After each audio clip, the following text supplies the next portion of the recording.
ఆశించమని ప్రార్థించేవారు, Bible పఠనం చేయవారు, అలాగే వాక్యోపదేశం చేయవారిని కూడా ప్రేరేపణ దీవించి ఆశీర్వదించమని ఈ రాత్రి దేవులను మాపై నింపమని మా ప్రభు ప్రియకుమారుడైన యేసయ్య అతి పరిశుద్ధమైన వేడుకొంచున్నాం తండ్రి. ఆమెన్.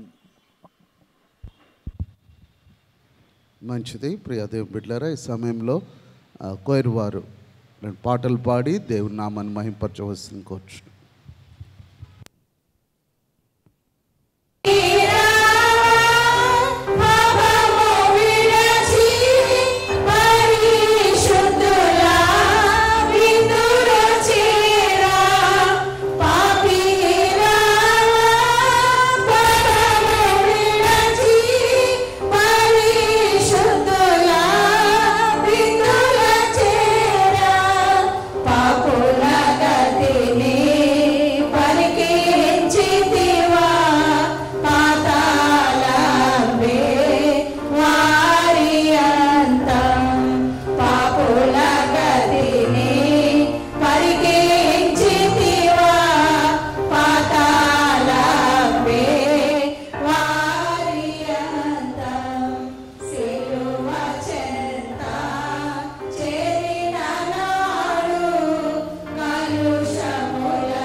ఎనిమిదవ అధ్యాయము 26-22 వచనము. రోమీయులకు రాసిన పత్రిక 8వ అధ్యాయము 26-27 వచనములు. అటువలే ఆత్మయు మన బలహీనతను చూచి సహాయము చేయుచున్నాడు. ఏలయనగా మనం యుక్తముగా ఎలాగో ప్రార్థన చేయవలనో మనకు తెలియదు కానీ ఉచ్చరింప శక్యము కాని మూర్ఖులతో ఆ ఆత్మయే తానే మన పక్షమున విజ్ఞాపన చేయుచున్నాడు. మరియు హృదయములను పరిశోధించువాడు ఆత్మ యొక్క మనస్సు ఏదో ఎరుగును. ఏలయనగా ఆయన దేవుని చిత్త ప్రకారము పరిశుద్ధుల కొరకు విజ్ఞాపనము చేయుచున్నాడు. ప్రియ దేవుని బిడ్డలారా, ప్రార్థనా మందిరం సి క్యాంప్ కర్నూలు వారి 2025 సంవత్సరపు లెంట్ డేస్ సందర్భంగా ప్రార్థనా సమయం అని ప్రత్యేకమైన సమయాన్ని మనం ఏర్పాటు చేసుకొని మనలో అనేకులు ఉపవాసం ఉండి దేవుని సన్నిధిలో ఈ 40 దినాలు ప్రార్థించుటకు ఎంతో ఆసక్తి కలిగిన వారుగా మనలో అనేకులు ఉన్నారు. అయితే మన ప్రార్థన దేవునికి యుక్తముగాను అనుకూలముగాను ఆయనకు సన్నిధిలో యోగ్యముగా ఉండాలి అని ఆ ప్రార్థన ఎలా చేయాలో ఈ 40 రోజులుగా ఒక్కొక్క విషయాన్ని మనం నేర్చుకుంటూ వచ్చాం. దేవుని సన్నిధిలో ఎన్నో సంవత్సరాలుగా నేను ప్రార్థిస్తున్నా. నా ప్రార్థనకు అడ్డుగా ఉన్నవేంటో నేర్చుకున్నాం. ప్రార్థన యొక్క ప్రాముఖ్యత తెలుసుకున్నాం. ప్రార్థనలో ఉండవలసిన అంశాలని రోజువారీగా నేర్చుకుంటూ వచ్చాం. అలాగనే గొప్ప గొప్ప వ్యక్తులు వారి యొక్క ప్రార్థన యొక్క అనుభవాల ద్వారా మనల్ని మనము ప్రోత్సహించుకొని మనము ప్రార్థన నేర్చుకుంటూ వచ్చాం. అయితే ఈరోజు చదువుకున్న వాక్య భాగంలో ఒక శ్రేష్టమైన ధైర్యము దేవుడు ఆత్మ ద్వారా మనకు కలుగచేస్తూ ఉన్నాడు. ప్రభువు కూడా బహుగా ఎరిగిన వాడై ఉన్నాడు. మన జీవితం ఆయనకు తెలుసు. మనం మట్టివారమని తెలుసు. మన యొక్క ఆత్మీయ జీవితము, మన ప్రార్థనా విధానము ప్రభువుకు బహుగా తెలుసు. అందుకని ఆ యొక్క మాట మనం చూస్తే మన బలహీనతను చూచి సహాయము చేయుచున్నాడు. ఏలయనగా మనం యుక్తముగా ఎలాగో ప్రార్థన చేయవలనో మనకు తెలియదు. మనము ఎన్ని సంవత్సరములు ఈ క్రైస్తవ విశ్వాస యాత్రలో మనము కొనసాగుతూ ఉన్నా దేవునికి సన్నిధిలో యుక్తమైన ప్రార్థన ఎలా చేయాలో మనకు తెలియదు అని ఆత్మదేవుడే మన గురించి తెలియచేస్తూ ఉన్నాడు. నేను నీవు మనందరము కూడా అనేకమైన మాటలతోనూ వాక్యాలతోనూ అనేకమైన రీతిలుగా పక్కవారి కంటే నేను అద్భుతంగా ప్రార్థన చేశానన్న అపోహలో మనం ఉంటాము. కానీ అది దేవుని సన్నిధిలో యుక్తముగా, ఆయనకి ఇష్టమైన రీతిగా మన ప్రార్థన ఉన్నదో లేదో తెలియకుండా ఉండే స్థితిలో మనం ఉంటూ ఉన్నాం. అలాగే మనకున్న అనేకమైన బలహీనతలను బట్టి మన యొక్క ప్రార్థన వ్యర్థంగా పోతున్న అనుభవాన్ని మన కొరకు ఆదరణకర్తగా ఇవ్వబడ్డ పరిశుద్ధాత్మ దేవుడు చేసే ఒక అద్భుతమైన పరిచర్య ఏదైనా ఉంది అంటే అది మన పక్షాన, మన కొరకు ఆయన విజ్ఞాపన ప్రార్థన చేస్తూ ఉన్నాం. ఎలాగున ఆయన చేస్తూ ఉన్నాడు అని మనం చూస్తే ఆ యొక్క 27వ వచనంలో, ఆ యొక్క అదే 26వ వచనంలో మనం చూస్తే, ఉచ్చరింప సఖ్యము గాని మూలుగులతో ఆ ఆత్మ తానే మన పక్షాన విజ్ఞాపన చేయించు దేవునికి ఇష్టమైన, దేవుని చిత్త ప్రకారమైన ప్రార్థన, విజ్ఞాపన ప్రార్థన పరిశుద్ధాత్మ దేవుడు మన పక్షాన చేస్తున్నాడు. బైబిల్ బిలీవింగ్ క్రిస్టియన్స్గా పరిశుద్ధాత్మ యొక్క పరిచర్య ఉట్టి భాషలు మాట్లాడడం ఒకటే కాదు, ఆ వరాలను అనుగ్రహించడం ఒకటే కాదు, మరొక అద్భుతమైన పరిచర్య ఏంటంటే పరిశుద్ధాత్మ దేవుడు, మనకు అనుగ్రహించబడిన పరిశుద్ధాత్మ దేవుడు మనకు ప్రార్థన ఎలా చేయాలో, ఆయన చిత్తానికి చిత్త ప్రకారం ఎలా చేయాలో మనకు సహాయం చేయడానికి పరిశుద్ధాత్మ దేవుణ్ణి ఆయన మనకు ఆదరణకర్తగా ఇచ్చి ఉన్నాడు. నీవు నేను ప్రార్థనకు వెళ్తున్నప్పుడల్లా ఈ విషయాన్ని మనం జ్ఞాపకం చేసుకోవాలి. ఏమంటే, ప్రభువా నా బలహీనతను ఎరిగి ఉన్నావు, నేను ఎలా యుక్తముగా చెయ్యాలో, ఎలా నీ చిత్త ప్రకారము నాకు చెయ్యాలో తెలియనప్పుడు నీ ఆత్మను నా ఎదుట ఉంచి ఉన్నావు తండ్రి. ఆ ఆత్మ నీతో పాటు కలిసి నీవు చెయ్యలేని మాటల చేత యుక్తమైన ఉచ్చరింప శక్యము కాని మూలుగులతో ఆయన నీ పక్షాన నా పక్షాన విజ్ఞాపన చేస్తున్నాడన్న ఆ ఆలోచన మన ప్రార్థనకు ధైర్యంగా వెళ్ళడానికి మనకు శక్తినిస్తుంది. రండి అందరము ప్రార్థనలోనికి వెళ్దాం. ముందుకు వచ్చి మోకరించగలిగిన వారు మోకరించండి, మీ ఉన్న చోట మోకరించగలిగిన వారు మోకరించండి, నిలబడగలిగిన వారు నిలబడదాం, కూర్చోగలిగిన వారు కూర్చుందాం. ఏ స్థితిలో ఉన్నా ఈరోజు నీవు నేను ధైర్యముగా దేవుని సన్నిధిలో ప్రార్థించుటకు, యుక్తమైన రీతిలో దేవుని చిత్తానుసారముగా చిత్త ప్రకారము ప్రార్థన చేయడానికి పరిశుద్ధాత్మ దేవుడు మనకు అనుగ్రహించబడ్డాడన్న ఆ సత్యం, ఆయన మన కొరకు ఉచ్చరింప సఖ్యము గాని మూలుగులతో ఆయన మన పక్షాన విజ్ఞాపన చేస్తున్నాడన్న ఆ ధైర్యము దేవుడు మనకు కలుగ చేస్తూ ఉన్నాడు. నీవు నేను భయపడవలసిన అవసరం లేదు. అయ్యో, ఎన్నో ప్రార్థనలు నేను నేర్చుకుంటున్నాను. 40 దినాలుగా ఆయన సన్నిధికి వెళ్ళి నేను ప్రార్థన చేస్తున్నాను. నా ప్రార్థన యుక్తంగా ఉందో లేదో, ఆయన ప్రకారం, ఆయన చిత్త ప్రకారం నేను చేస్తున్నానో లేదో అని ఒకవేళ నీలో నాలో ఒకవేళ భయం ఉంటే, ఇదిగో ప్రభువు నీకెంత గొప్ప ధైర్యాన్ని ఇస్తున్నాడంటే, నీ బలహీనతలు ఎరిగిన దేవుడు నీకు సహాయము చెయ్య. ఆ యొక్క త్రిత్వంలో ఏకమైన దేవుడైన పరిశుద్ధాత్మ దేవుడే నీ పక్షాన ఆయన విజ్ఞాపన చేస్తున్నాడు. ఎంత గొప్ప ప్రార్థన, ఎంత గొప్ప ధైర్యము దేవుడు నీకు నాకు అనుగ్రహిస్తూ ఉన్నాడు. అందరము తల్లు వచ్చి ఆ శ్రేష్టమైన సహాయమును బట్టి దేవుని స్తుతిస్తూ ప్రార్థన చేసుకుందాం. ప్రార్థన చేసుకుందాం. కృపా సత్య సంపూర్ణుడా పరలోకపు తండ్రి, నీ నామాన్ని బట్టి నాయనా నీకు వందనాలు, స్తుతులు, స్తోత్రాలు తండ్రి.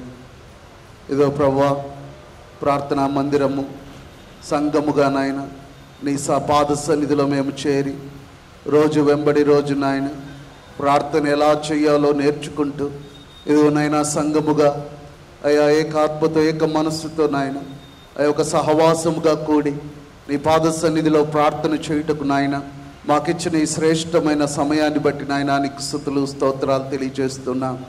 అయా నీ యొక్క నామాన్ని స్తుతిస్తూ గణపరుస్తూ ఇగో తండ్రి అయా స్తుతి యాగము చేస్తూ తండ్రి అయా నీ పాద సన్నిధికి మేము వస్తూ ఉన్నాం. అయా మా ప్రార్థనలు నాయన అయా నీకు అడ్డుగా రాకుండా మా పాపాలు నాయన నిలుస్తూ ఉన్నాయి తండ్రి. అడ్డుగా ఉన్న మా బలహీనతలను, మా పాపములను నాయన నీ పాద సన్నిధిలో మేము ఒప్పుకుంటూ ఉన్నాం. అయా మాకు సహాయం చేయండి నాయన. ఏ కష్టం, ఏ బాధ, ఏ వేదన, ఏ ఇబ్బందితో నాయన బిడ్డలు ప్రార్థిస్తున్నారు. ఇగో తండ్రి అయా ఈరోజు నాయన వాక్యము ద్వారా మాకు ఇచ్చిన ధైర్యాన్ని బట్టి తండ్రి నీకు స్తుతులు, స్తోత్రాలు తెలియజేస్తూ ఉన్నాం. అయా మాకు నాయన మేము సువార్తను విని నమ్మిన దినమందు తండ్రి ఆత్మచేత మా హృదయములలో నాయన ముద్ర వేసి ఆత్మ దేవుని యొక్క నివాసము నాయన మాలో ఉంచిన విధానాన్ని బట్టి నీకు వందనాలు తండ్రి. అయా మేము ఎలా ప్రార్థన చేయాలో అయా చేయలేని స్థితిలో మమ్మల్ని నాయన ఎరిగి అయా ఆత్మదేవుడు మా పక్షాన విజ్ఞాపన చేస్తున్నాడన్న ధైర్యమును బట్టి నాయన నీకు స్తుతులు స్తోత్రాలు తండ్రి. ఏదో నాయన దైవ చిత్తానుసారమైన ప్రార్థనలో అయా నడిపిస్తున్న ఆత్మదేవుని యొక్క నడిపింపును బట్టి తండ్రి నీకు స్తుతులు స్తోత్రములు తెలియజేస్తూ ఉన్నాం. ఏ బిడ్డ ఏ కష్టముతో, ఏ బాధతో, ఏ ఆశయముతో, ఏ అవసరంతో నాయన నీ పాద సన్నిధిలోనైనా బిడ్డలు మోకరించి నిలబడి కూర్చొని ఏకీభవించి ప్రార్థిస్తున్నారు. ఆ బిడ్డలనైనా నీ చేతికి అప్పగిస్తున్నా. అయా నీ చిత్తమందు, నీ సమయమందు, నీ నామ మహిమార్థమై తండ్రి వారి జీవితంలో గొప్ప కార్యము చేయమని ప్రార్థిస్తున్నాను నాయన. అలాగే తండ్రి అయా మా సంఘ పెద్దలు జోషిరాజు గారిని నాయన ఈ సమయమందు మేము జ్ఞాపకం చేసుకుంటున్నాం. ఏదో తండ్రి ఆ బిడ్డ ప్రభువా అయా డయాలసిస్ చేసి పడుతూ ఉంది. అయా నా తండ్రి ఆ బిడ్డకు నాయన సంపూర్ణమైన ఆరోగ్యము దయచేయండి. అయా చక్కని బలము నొందిన వాడై ఏదో తండ్రి నీ సన్నిధిలో నాయన మా అందరితో కలిసి ఆరాధించగలిగిన కృప నాయన ఆ బిడ్డకు మీరు దయచేయమని ప్రార్థిస్తూ ఉన్నాం. మరొక మారు నాయన ఆసక్తితో ఆశతో నీవే దిక్కంటూ నీ వైపు చూస్తూ అయా ఆసక్తితో నీ సన్నిధికి వస్తున్న బిడ్డలందరినీ నాయన నీ పాద సన్నిధికి అప్పగిస్తున్నాను. వారి జీవితాల్లో గొప్ప కార్యము చేసి మీరే గొప్ప సాక్షులుగా నాయన బిడ్డలను నిలబెట్టుకుంటారని నమ్ముచు ఈ కొద్ది విన్నపం యేసుక్రీస్తు పేరిట వేడుకుంటున్నాం మా తండ్రి, ఆమేన్. ఈ సమయంలో కొయిరు వారు మరొక పాట పాడి దేవుని నామాన్ని మహింపరుస్తారు. నీ కొరకే నా కొరకే యేసు చావందే సిలువపై, నీ కొరకే నా కొరకే ఎంత గొప్ప శ్రమనోచెనో, నీ కొరకే నా కొరకే నది వాలే యేసు రక్తము సిలువలో నుండి ప్రవహించే, నది వాలే యేసు రక్తము సిలువలో నుండి ప్రవహించే, పాపము కడిగే మలినము తుడిచే, పాపము కడిగే మలినము తుడిచే, ఆ ప్రశస్త రక్తమే యేసు చావుందే సిలువపై, నీ కొరకే నా కొరకే ఎంత గొప్ప శ్రమనోచెనో,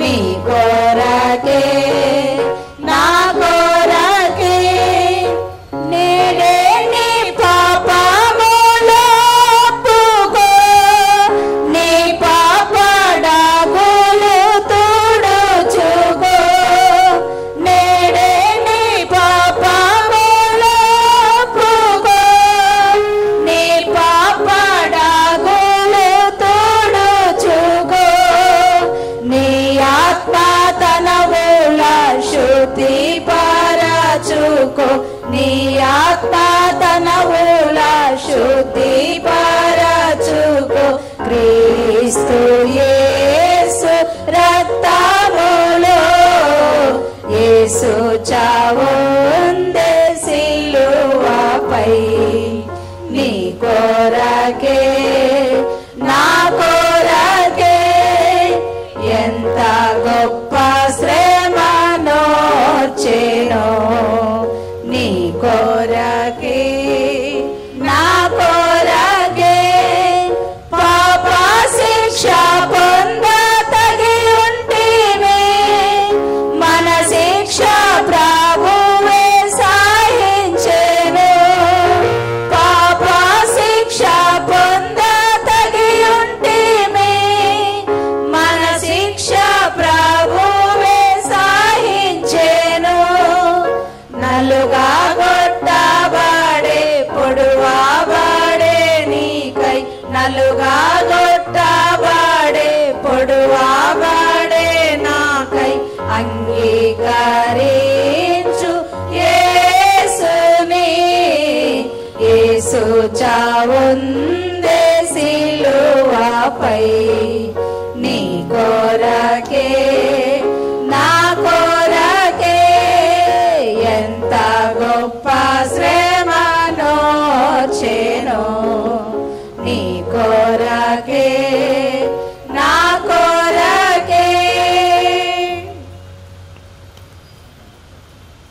మనం చదువుగా విందాం. మన మధ్య ముద్దవరపు ఆనంద్ గారు ఉన్నారు. వారు వచ్చి దేవుని వాక్యము పరిశుద్ధ గ్రంథంలో నుండి మత్తయి సువార్త 21వ అధ్యాయము 18 నుండి 19 వచనాలు, 2 వచనములు దేవుని వాక్యం. 21 అధ్యాయం 18-19 వచనాలు చదువుకుందాం. ఉదయమందు పట్టణమునకు మరల వెళ్ళుచుండగా ఆయన ఆకలి కొనెను. Okay sir.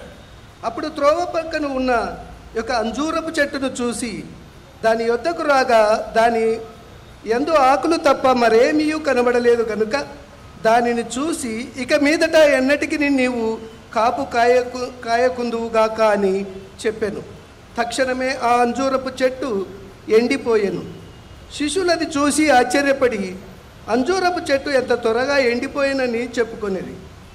అందుకు యేసు, మీరు విశ్వాసం కలిగి సందేహింపకుండిన ఎడల ఈ అంజూరపు చెట్టునకు జరిగిన దానిని చేయుట మాత్రమే కాదు, ఈ కొండను చూసి నీవు ఎత్తబడి సముద్రంలో పడవేయబడుదువుగాక అని చెప్పిన ఎడల అలాగు జరుగునని మీతో నిశ్చయముగా చెప్పుచున్నాను. మరియు మీరు ప్రార్థన చేయనప్పుడు వేటిని అడుగుదురో అవి దొరుకునని నమ్మిన ఎడల మీరు వాటినన్నింటినీ పొందుదురని వారితో చెప్పెను. ఈ వాక్యం దేవుడు దీవించును గాక. Thank you sir. ఇసుబడిలాగున మన మధ్య శ్రీమతి వెంకటమ్మ చంద్రశేఖర్ గారు వచ్చి మనల్ని ప్రార్థనలో నడిపిస్తారు. గొప్ప దేవ, అత్యున్నతమైన సింహాసనం పైన ఆసనుడు అయి ఉన్న మా పరమ తండ్రి, మీ పాదములకు వేలాది స్తుతులు స్తోత్రాలు చెల్లిస్తూ ఉన్నాను నాయన. అయ్యా, ఈ సాయంత్రకాల సమయంలో నా దేవా, అయ్యా నీ వాక్యాన్ని ధ్యానిస్తున్న నాయన దైవ సేవకుని నాయన నీ స్వాధీనంలోకి తీసుకునమని ప్రార్థిస్తూ ఉన్నాను తండ్రి. అయ్యా, ఇంతవరకు మమ్మల్ని నడిపించిన విధమును బట్టి మీ బంగారు పాదములకు వేలాది స్తుతులు స్తోత్రాలు చెల్లిస్తున్నానయ్యా. మహోన్నతుడివి, మహాగణుడివి నా తండ్రి, ఎవరు సమీపింపరన్నటువంటి తేజస్సులో అమరుడివై మీరు మాత్రమే వసిస్తున్న మా గొప్ప తండ్రి. అయా, ప్రార్థనా మందిరాన్ని మీరు దీవించి ఇచ్చిన ఈ మహా గొప్ప ఆశీర్వాదమును బట్టి నీ పాదములకు వేల కొలది స్తుతులు స్తోత్రాలు చెల్లిస్తున్నాను నాయన. అయా, దైవజనులు నీ మాటలు మాట్లాడడానికి నిలబడి ఉంటుండగా నా తండ్రి, నీ సిలువ చాటును మరుగుపరచమని నీ మాటలు నీ బిడ్డ నోటికి అందించి నీ సిలువ చాటును మరుగుపరచిన ఆయన మీరే మాతో మాట్లాడి మహిమ పొందమని మహిమ ఘనత ప్రభావాలు మీకు చెల్లిస్తూ ఈ కొద్ది మాటలు నీ కుమారుడు మా రక్షకుడు తిరిగి మా కొరకు రారాజుగా రానయ్యున్న యేసు నామములో అడిగి వేడుకొనుచున్నాను మా పరమ తండ్రి, ఆమేన్. కొని ఉన్నాం. ఈరోజు దేవుని వాక్యాన్ని మనతో పంచుకోవడానికి ఏర్పాటు చేయబడ్డ దైవజనులు రెవరెండ్ ఆర్పి సంజీవన్ గారి గురించి సంఘ అధ్యక్షులు వారు ఆకిపోక్ భాస్కర్ గారు సంఘానికి పరిచయం చేయవలసిందిగా కోరుచున్నాం.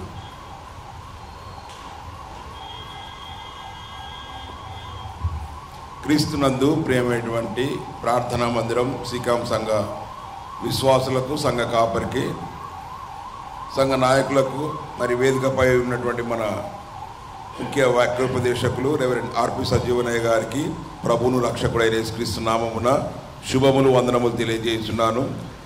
రెవరెండ్ ఆర్పి సంజీవనయ్య గారిని గురించి తెలియని వారంటూ ఎవ్వరూ లేరు. ఇంకా ఎందుకంటే సార్ చెప్పమన్నాడు కనుక 2 మాటలు చెప్తాను. అయ్యగారు మరి శ్రీమతి డి మణికుమారి అక్కగారు, అంటే మన ప్రార్థనా మందిర సంఘానికి పాస్టర్ గారు అల్లుడు అని నేను ఎప్పుడు చెప్తుంటా. అంటే మన ఫౌండర్స్లో ఒకరైనటువంటి దార్వేముల నతానేల్ మరియమ్మ గారి యొక్క కుమార్తెను అయ్యగారు వివాహం చేసుకున్నారు. వారికి 2 కుమారులు, 1 కుమార్తె. 1 కుమారుడు మరి పాస్టర్గా పనిచేస్తున్నారు, మరి ఇంకో కుమారుడు ఫారిన్లో ఉన్నారు. సో అంతేకాకుండా మన ఆర్పి సంజీవన్ పాస్టర్ గారు మరి సెమినరీ ముగించుకున్న తర్వాత మరి ఎంబీబీసీ అంటే మెరనైట్ బ్రదర్ అండ్ క్రిస్టియన్ బైబిల్ కళాశాల అంటే శంషాబాద్లో 1 ఇయర్ అక్కడ పనిచేసినాడు. తదనంతరం హుబ్లీలో దాదాపుగా 1992 నుంచి 2003 వరకు హుబ్లీలో 11 సంవత్సరాలు అక్కడ పనిచేయడం జరిగింది. 2003 నుంచి 2023 వరకు కర్నూల్ నగరంలో ఎంతో ప్రఖ్యాతిగాంచినటువంటి కోల్ సెంటీనరీ తెలుగు బ్యాప్టిస్ట్ సంఘంలో మరి సంఘ కాపరిగా విశేషమైనటువంటి సేవలను అందించి అనేకులను ఆత్మీయ అభివృద్ధిలోనికి నడిపించినటువంటి గొప్ప దైవజనులు. వారి తల్లిదండ్రుల గురించి చెప్పాలంటే ఇంకా ఎక్కువగా ఉన్నది. ఎందుకంటే వారు మిషన్ స్కూళ్ళల్లో ఆర్ఎస్ ప్రకాశం పంతులు సార్ అంటే ఎవరికైనా తెలుసు. ఆర్ఎస్ ప్రకాశం సార్ అంటే ఇంకా ఆర్ఎస్ ప్రకాశం సార్ అని తెలియనంటే ఎవరు లేరు అప్పట్లో ఫీల్డ్లో. ఈ ఫీల్డ్ ఏబిఎం ఫీల్డ్లో నేను చిన్నగా ఉన్నప్పటి నుంచి మా ఊర్లో చాలా సంవత్సరాలు అయ్యగారు పనిచేసినాడు. మరి అన్న కూడా మరి ఇంకా నాకు చాలా పెద్దలులే, వాళ్ళు అక్కడే ఆడుకోయినట్టు బాగా అందుట్లో చాలా వాళ్ళు మా అన్న మా బావ వాళ్ళంతా కూడా సార్కు ఫ్రెండ్స్గా ఉన్నారు చాలామంది. సో ప్రకాశం పంతులు సార్ గురించి చెప్పాలంటే ఆయన చాలా డెడికేటెడ్ డివోటెడ్ మనిషి సారు. నేను ఒక మెసేజ్ ఆయనది బాగా గుర్తుపెట్టుకున్నాను, నాకు ఇప్పుడే గుర్తు. త్వరగా త్వరగా అనేటువంటి 3 అక్షరాలను తీసుకొని క్రిస్మస్లో ఎంతో బ్రహ్మాండంగా అందరినీ అసలు ఆ త్వరగా వెళ్ళి మరియను తొట్టులో పడుకున్నటువంటి ఏసేపును అని 19 వచ్చిన 18 వచ్చిన ఉంది చూడాలా లూకాసు వార్తల. నాకు సార్ గుర్తే త్వరగా అనేది గుర్తొచ్చింది, అందుకని నేను ఆ మాట చెప్తా ఉన్నా. త్వరగా వెళ్ళి త్వరగా అటువంటి అంశాన్ని తీసుకొని చాలా చక్కగా మరి మిషన్ స్కూల్లో ఉన్నారు కనుక టీచర్స్గా ఉన్నటువంటి వారు మిషన్ స్కూల్లోనే బోధలు చేయాలి ఆ రోజుల్లో. మాది ఎప్పటి నుంచో ఉన్నటువంటి పాత సంఘం కనుక మిషన్ స్కూలు మరి టీచర్గా పనిచేసే వాళ్ళే పాస్టర్గా చేయాలి. పాస్టర్లు చాలా తక్కువ ఆ రోజుల్లో ఉన్నా కూడా ఖచ్చితంగా టీచర్స్ పనిచేయాల్సిందే. సో ఆ రీతిగా పాస్టమ్మగా ఐవారమ్మ అంటుండే మీ అమ్మగారిని ఐవారమ్మ. ఇప్పుడు ఐవారమ్మ అని ఎవరు అన్నారు? ఐవారమ్మ అన్నామంటే ఇట్లా చూస్తారు. ఇంకా ఐవారమ్మ అంటే పెద్ద హోదాది. ఐవారమ్మ అంటుండే అప్పట్లో టీచర్లను అందరినీ. మరి మీకు పల్లెటూరులో ఉన్న వాళ్ళకైతే తెలుస్తుంది. సో ఆ రీతిగా మరి సజీవన్ సార్ గారు చాలా మంచి సింగర్, మంచి వాక్యోపదేశకులు, అంతేకాకుండా గుడ్ సింగర్ సార్. చాలా చక్కగా పాటలు పాడగలుగుతారు. మన ప్రార్థన మందిరానికి అల్లుడు కనుక ఆయన గురించి ఎక్కువ నేను చెప్పాల్సిన అవసరం లేదు, అందరికి తెలుసు కనుక. సార్ గారిని కూడా మనకు క్లిష్ట సమయంలో ఉన్నప్పుడు నేను మరి అయ్యగారు మా సంఘానికి మీరు రండి అని నేను పర్సనల్గా వెళ్ళాను. తర్వాత కమిటీ సభ్యులతో అందరినీ తీసుకెళ్ళి కూడా వెళ్ళాను. కానీ ఈజ్ రిజెక్టెడ్. నేను రావాలనుకుంటే హుబ్లీలో ఉన్నప్పుడే మా బావ సెక్రటరీ ఉన్నప్పుడే వచ్చేవాడిని. నేను అట్లా రాను భాస్కర్ అని చెప్పేసి కరాఖండిగా చెప్పేసినాడు. అయ్యా మీరు అయితే అయింది, మేము ఎప్పుడన్నా పిలిస్తే అప్పుడన్నా రండి అని ఒక చిన్న మాట నేను రిక్వెస్ట్ చేశాను. మేము ఎప్పుడన్నా అప్పుడప్పుడు పిలిచినప్పుడు మీ స్వరం మా సంఘంలో వినిపించండి, మీరు మా అల్లుడు కనుక అని చెప్పేసి తమాషగా మాట్లాడుకున్నప్పుడు నిజంగా అయ్యగారు ప్రేమతో ఆహ్వానం మరి ఒప్పుకున్నాడు. మనం ఎప్పుడు పిలిచినా ఖచ్చితంగా సారు వస్తున్నారు కనుక మరి మా కమిటీ పక్షంగా ప్రార్థన మందిరం సీక్యాప్ అందరి పక్షంగా సజీవనయ్య గారు వచ్చిన దానికి ఆయనకు మా హృదయపూర్వక ధన్యవాదాలు తెలియజేస్తూ మరి ముగిస్తున్నాను. థ్యాంక్ యూ అనండి. Thank you sir. త్వరగా ఈ యొక్క ఇంట్రడక్షన్ అంతటిని కూడా చెప్పినందుకు. చాలా పెద్ద స్టోరీ సార్ గురించిన ఆ యొక్క సీనియర్ పాస్టర్ గురించి చెప్పాలంటే అది సరిపోదు, అయినప్పటికీ కూడా త్వరగా ముగించారు, అందుకని మీకు వందనాలు. ఈ సమయంలో దైవజనులకి అవకాశం ఇస్తూ ఉన్నాం. అయ్యగారు మనతో దేవుని వాక్యాన్ని పంచుకుంటారు.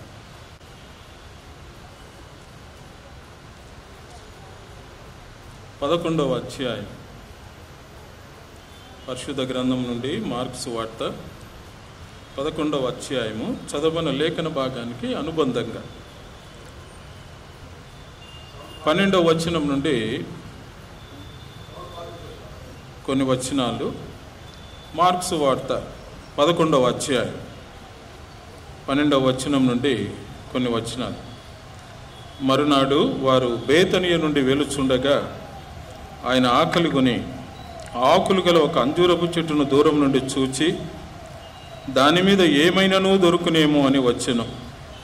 దాని ఎదుకు వచ్చి చూడగా ఆకులు తప్ప మరేమీ కనబడలేదు. ఏలయనగా అది అంజూరపు పండ్ల కాలము కాదు. అందుకు ఆయన, ఇక మీదట ఎన్నటికీ నీ పండ్లు ఎవరినూ తినకుందురుగాక అని చెప్పాను. ఇది ఆయన శిష్యులు వినిరి. దేవునికి మహిమ కలుగును గాక. క్రీస్తునందు ప్రియమైన దేవుని సంగమా, దేవుని ప్రజలారా, దేవుడు తన ఉన్నతమైన కృపను బట్టి ఆయన మనలను ప్రేమించి 2025వ సంవత్సరం లెంట్ సీజన్లో గడిచిన దినములంతా కూడా ప్రతి దినం దేవుని వాక్యం ధ్యానించడానికి, గడిచిన దినం పామ్ సండే ఆరాధన జరిగించుటకు, ఈ దినం నుండి ప్యాషన్ వీక్ మరి థర్స్డే వరకు, ఆ పిదప గుడ్ ఫ్రైడే, ఆ పిదప సన్ రైజ్ సర్వీస్, ఆ పిదప ఈస్టర్ ఆరాధన, ఈ కార్యక్రమాలన్నీ సంవత్సరం జరిగించుకున్నటకు త్రేక దేవుడు మనకు అనుగ్రహించిన, మన సంఘమునకు అనుగ్రహించిన గొప్ప కృపా భాగ్యాన్ని బట్టి దేవునికి స్తుతులు చెల్లిస్తూ ఉన్నాను. అసలు అన్ని సీజన్స్లో బిజియెస్ట్ చర్చి అంటే మన ప్రార్థనా మందిరమే. నవంబర్ 25th నుండి నవంబర్ 1st నుండి ఆ సీజన్ అంతా బిజియెస్ట్ చర్చ్. అసలు క్రిస్మస్ యొక్క ఆనందం అంటే మన ప్రార్థనా మందిరంలోనే చూడాలి. ఆ పిదప మరి యొక్క బిజియెస్ట్ సీజన్ ఏంటంటే ఈ ప్యాషన్ వీక్. అది విందుల పండుగ అయితే ఇది ఆరాధనా పండుగ. మరి క్రిస్మస్ సీజన్ అంతా కూడా సంఘం చాలా ఆహ్లాదకరంగా ఉంటారు. ఈ సీజన్ అంతా కూడా చాలా గొప్ప విషయం. ప్రతిదినం కూడా మన మందిరంలో ఆరాధనలు జరగడం, అది దేవుని వాక్యం కొరకు ఇంత ఆశ, ఆకాంక్ష, ఆతృత కలిగినటువంటి విశ్వాసులు, సంఘం, దేవుని ప్రజలు ఉండడం దేవునికి మహిమ కలుగును గాక. దాన్ని బట్టి దేవునికి స్తుతులు చెల్లిస్తున్నాను. మరి పాస్టర్ గారి యొక్క గొప్ప ఓర్పు, సహనం, వారి యొక్క లీడర్షిప్ను బట్టి ఈ మధ్యకాలం నేను ఒక ఇల్లు విజిట్ చేసినప్పుడు, హౌస్ విజిట్ చేసినప్పుడు ఆ ఫ్యామిలీ మెంబర్స్ అన్నారు, అన్నా ప్రతిదినం సాయంకాలం ప్రార్థన మందిరంలో చాలా బాగా జరుగుతుంటుంది, చాలామంది వస్తూ ఉంటారు, నేను కూడా గమనిస్తుంటాను. మరి అందరూ సంఘస్థులు వస్తారు, కానీ ప్రార్థనా మందిరం యొక్క స్పెషాలిటీ ఏంటంటే సంఘ కమిటీ వారు కూడా వస్తారు. అది చర్చి ప్రెసిడెంట్ మొదలుకొని ఎగ్జిక్యూటివ్ మెంబర్స్ అందరూ కూడా కనిపిస్తుంటారన్న, ఈవెన్ స్త్రీల సమాజం కానీ అన్ని వింగ్స్ వారు. సో అది చాలా గొప్ప విషయం అని మరి మా బ్రదర్ ఒకతను నాకు చెప్పడం జరిగింది. So I'm very happy to hear such a wonderful testimony about our church and the elders and the people of God. చాలా ఉన్నతమైన సాక్ష్యం మన సంఘానికి దేవుడు అనుగ్రహిస్తున్నందుకు దేవునికి స్తుతులు చెల్లిస్తూ ఉన్నాను. మరి పాస్టర్ గారిని బట్టి అధ్యక్షులు మన సంఘ ప్రెసిడెంట్ గారు, సంఘ executive committee, good Friday Easter committee వారికి, ఆ తర్వాత సంఘ వింగ్స్ అన్నిటికీ కూడా త్రేక దేవుని నామమున మీకు శుభములు తెలియజేస్తూ ఉన్నాను. మంచి విషయాలు తెలియజేసిన ప్రెసిడెంట్ గారికి నా హృదయపూర్వకమైన అభినందన. Most controversial, critical, confused passages in the Bible. One of the most controversial, critical, confused passages. బైబిల్లో చాలా విమర్శనాత్మకమైనటువంటి, ఇంకా వాడుక భాషలో చెప్పాలంటే చాలా గందరగోళమైనటువంటి ఆలోచనలు కలగజేసేటువంటి, ఆ తర్వాత ఒక విమర్శనాత్మకమైనటువంటి ప్యాసేజీలు కొన్ని ఉన్నాయి.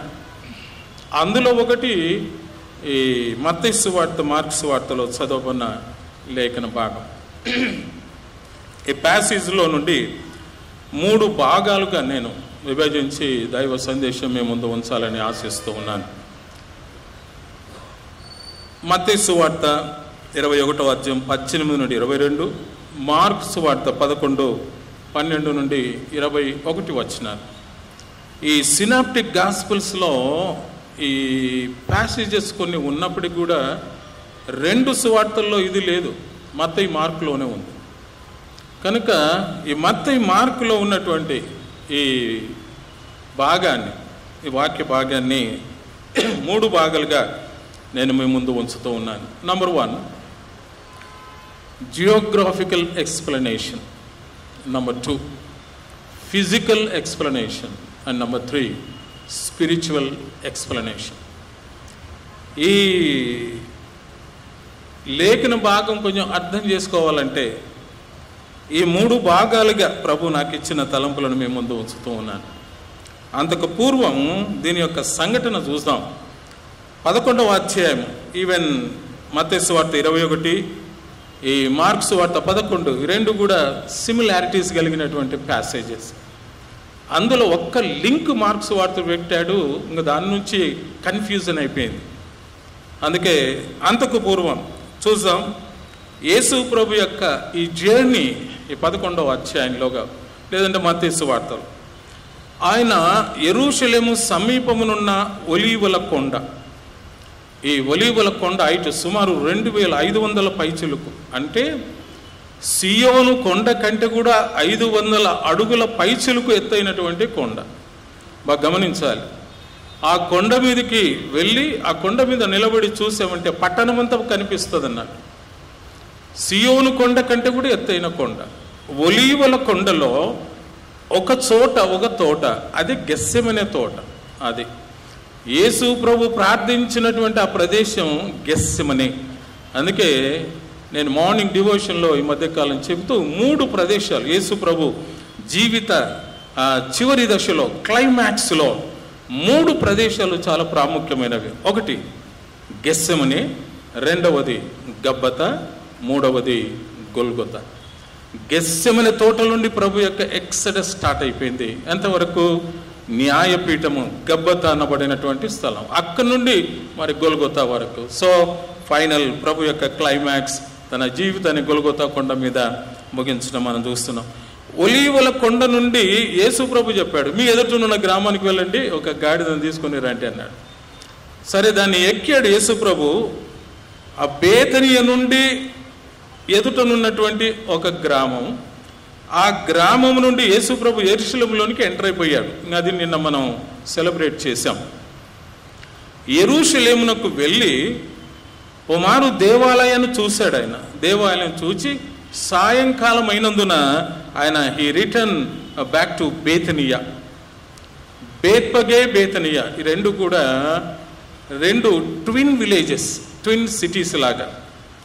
బేత్పగే అనే పేరుకు అర్థం బీదల నివాసము, అంజూరపు గృహము, హౌస్ ఆఫ్ ఫిగ్స్. బేతనియా బీదల నివాసము, ఖర్జూరపు పండ్ల ఉనికి. యెరూషలేము అనగానే మనకు తెలుసు అది సమాధానపురం. సో సాయంకాలం మరల బేతనియాకు వెళ్ళాడు. బేతనియా నుంచి మరలా ఉదయం యెరూషలేమునకు వస్తున్నాడు యేసుప్రభు. వస్తూ మార్గ మధ్యంలో అంజూరపు చెట్టును చూశాడు. దాని యందు ఏమైనా దొరుకునేమో అని ఆయన ఆకలి కొన్నాడు. ప్రయాణంలో బేతనియకు యెరూషలేముకు 2 మైళ్ళ దూరం, అనగా దగ్గర దగ్గర ఇంచుమించు 3.5 కిలోమీటర్లు, 45 నిమిషాలు నడవదగినటువంటి డిస్టెన్స్ అన్నట్టు. సో యేసు ప్రభు చాలా ఫ్రీక్వెంట్గా ఈ బేత్పగే, బేతనియా గ్రామాలు చాలా ఇష్టపడినటువంటి ప్రాంతాలు 2. మరి ముఖ్యంగా బేతనియా ఆయన అంతగా ప్రేమించడానికి కారణం ఏంటంటే ఆయన ప్రేమించిన కుటుంబం ఒకటి ఉంది, మార్త, మరియలు, లాజరు. కనుక యెరూషలేమునకు వెళుతూ ఉండగా మార్నింగ్ ఉదయకాలం దాన్ని చూశాడు. ఏమైనా దొరుకునేమని వెళ్ళాడు, ఏమీ లేవు, ఆకులు తప్ప ఏమీ లేకపోవటం వల్ల మరెన్నటికి మరి నువ్వు ఫలించకుండా ఉందువుగాక అన్నాడు. లోపలికి యెరూషలేములోనికి వెళ్ళాడు. దేవాలయంలోనికి వెళ్ళి దేవాలయాన్ని శుద్ధి చేశాడు. మరలా సాయంకాలం బేతనియాకు వెళ్తున్నాడు ఆయన. అసలు యేసుప్రభు చివరి దశలో బేత్పగే, బేతనియా, యెరూషలేం ఆయన ఎంత ఓపికగా తన జర్నీ చేస్తున్నాడో చూడండి. నో వెహికల్స్, ఏ విధమైన వాహన సదుపాయాలు లేవు, ఆయన నడుచుకుంటూనే. సాయంకాలం మరలా యెరూషలేము నుండి బేతనియాకు వెళుతూ ఉండగా పేతురు అన్నాడు శిష్యులను, బోధకుడా, ఇదిగో పేతురు అన్నమాట మార్క్స్ వార్తలో నీవు శపించిన అంజూరపు చెట్టు అన్నాడు. 2 క్రిటికల్ వర్డ్స్ ఇక్కడ. యేసు ప్రభు ఎన్నటికీ తినకుందరుగాక అన్నాడు. దానికి మనం ఏం టైటిల్ పెట్టామంటే శపించేశాడని పెట్టేశాం. ఇంకొకటి, మత్తయి సువార్త చాలా ప్లెయిన్గా రాసుకుంటూ వెళ్ళిపోయాడు సువార్త.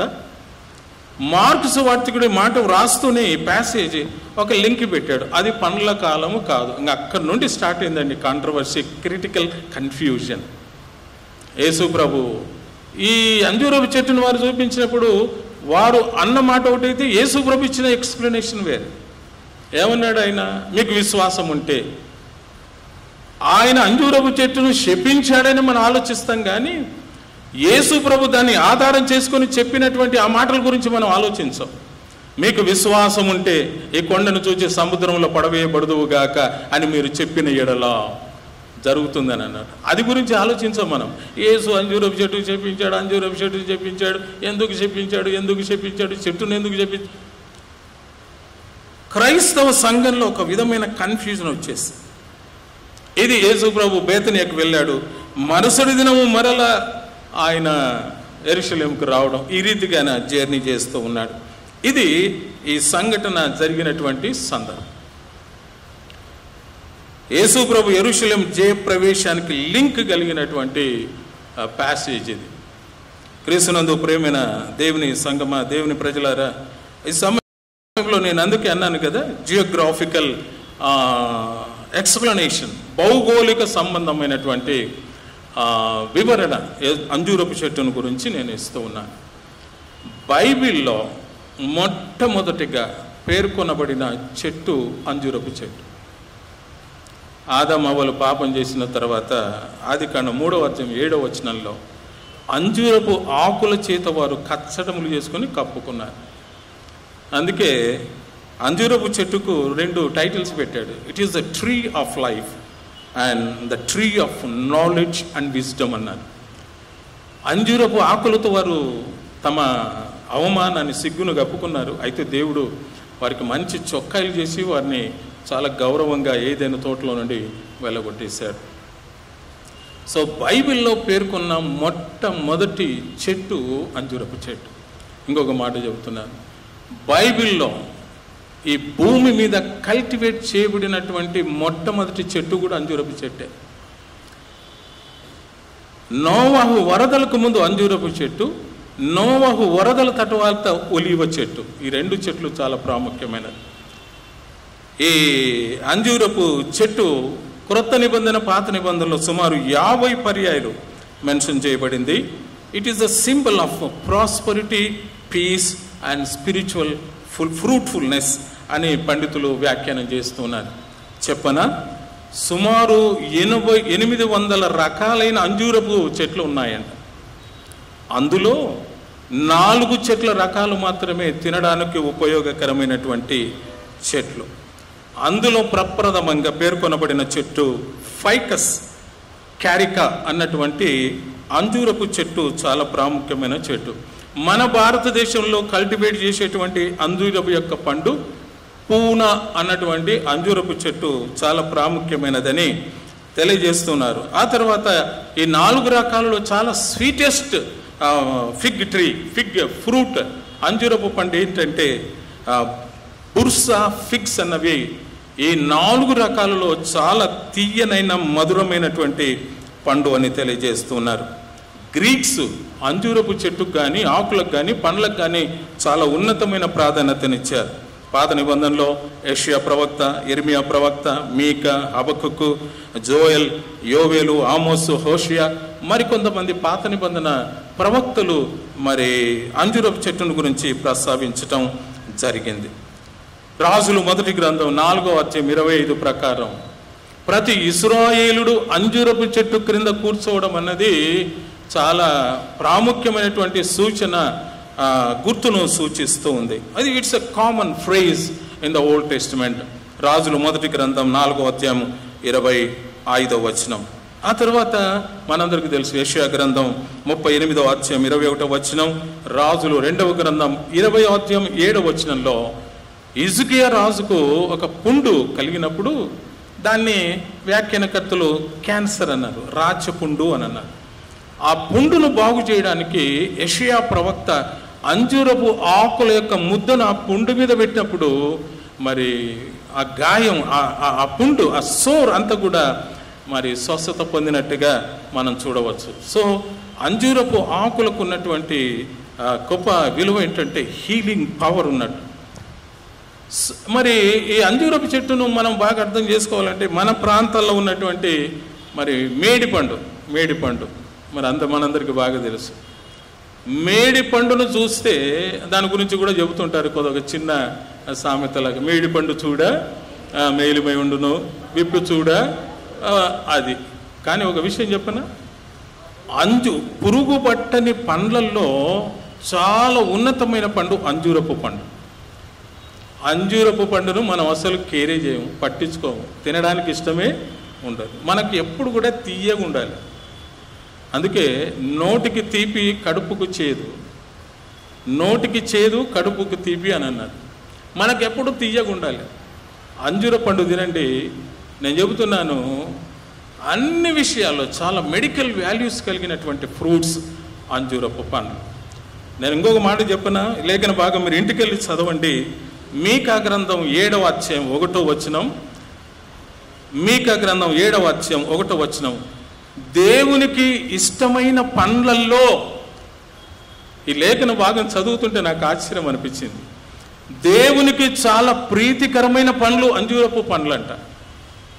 అంత మాత్రం కాదు, ఇర్మియా గ్రంథం 24వ అధ్యాయం 5వ వచనం, హోషేయ గ్రంథం 9వ అధ్యాయం 10వ వచనం, ఈ భూమి మీద అంజూరపు పండ్లు దొరికినట్టుగా ఇశ్రాయేలు ప్రజలు నాకు దొరికారు అని హోషేయ గ్రంథం 9వ అధ్యాయం 10వ వచనంలో మరి ప్రవక్త ద్వారా దేవుడు తెలియజేశాడు. అంటే అంజూరపు పండ్లు ఇశ్రాయేలులకు సాదృశ్యంగా వాడబడినటువంటి ఫలము అని నేను గుర్తు చేస్తూ ఉన్నాను.